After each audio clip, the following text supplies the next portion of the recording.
I used to worry a lot about if I'd ever really truly discover my own special uniqueness. And I have to tell you now, I think we make this too hard. Oh my gosh. Oh, I usually don't uh, run this during a shoot. Hi, this is Rachel from Card Services. Don't worry, nothing is wrong with your account. Oh, well, We're nothing's just wrong. calling to inform you that you may qualify for a lower interest rate. These rates could go away at any time. Well, they could go Press away at 9 any to speak with a time. representative. Press 1 to be put on the do not call list. Well, maybe Press that. 6 to order a Bantam bagel. Press 8 to hear Professor Stephen Hawking singing the national anthem. Press 2 to join a roundtable discussion with Hollywood stars on Chloe or Kim, who would make the best president. Press 5 to win a 3-day, 2-night, partially paid trip to sunny Siberia. Press 7 to return your rental car. Okay, that's right down the rabbit hole. You know, some businesses will go to any lengths to get you to tell them what their uniqueness should be. Better to avoid the uniqueness trap by not walking into it in the first place. In a moment, how to stop worrying about uniqueness and how to start applying it today.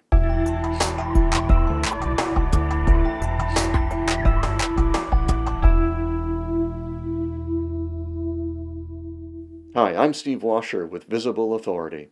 If you want to be known as the one in your space, then you have to be unique, a category of one. And today we'll look at two simple ways to get you to that point. How do you convince a world that's never heard of you why they should trust you with their toughest problems if you promise to deliver on everything from farm fresh eggs to writing AdWords campaigns? The answer is you don't. That's the way to Commodityville. So the first thing you need is a slightly narrower focus. Now, you could start by making a list of all the things you do to solve people's problems. Then you could narrow that list down to 3 or 4 things. Now you become identified as the AdWords guy or the Farm Fresh Eggs guy.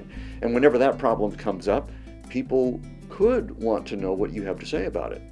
Which leads us right to our second way to instantly amp up your uniqueness. How do people begin to identify you as that expert when all they get from you is a photo and maybe a voice?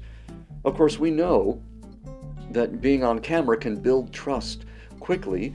The one-of-a-kind combination of your voice and mannerisms, sense of humor, energy, and 1,000 other nonverbal cues give people a place to anchor their trust. And demonstrating your expertise on camera transmits authority and authenticity. We all know that. But watch how being on camera also solves the unique problem of, well, uniqueness. Hi, I'm Steve Washer, and one of the things I do is help people get over their fears of being on video. Too on the nose? Okay, maybe this will make it clearer. Hi, I'm Steve Washer. I'm a real person. You can trust me because of this picture. Pictures don't lie. The real problem with this approach is it's generic. When it comes right down to it, anyone could be you if that's really what they wanted.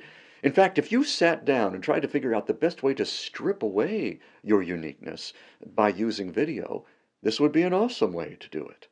The cloak of invisibility might have worked for Harry Potter, but for most businesses, it's a better idea to not only give your company a face, but put your big self on camera. That's the fastest and the most impossible to imitate way to demonstrate your uniqueness. So, here's the 1-minute summary. Being in a video takes a little mind shift, it just does. But look at what you get back. You get automatic authenticity because some part of you is going to come out. You get the authority that comes from committing to demonstrate your expertise on camera. And of course, you display a personal uniqueness that can't be stolen by anyone, ever. Add all those up, and it puts you in a category of one. Once you've got a few client problems figured out, start talking about them on video.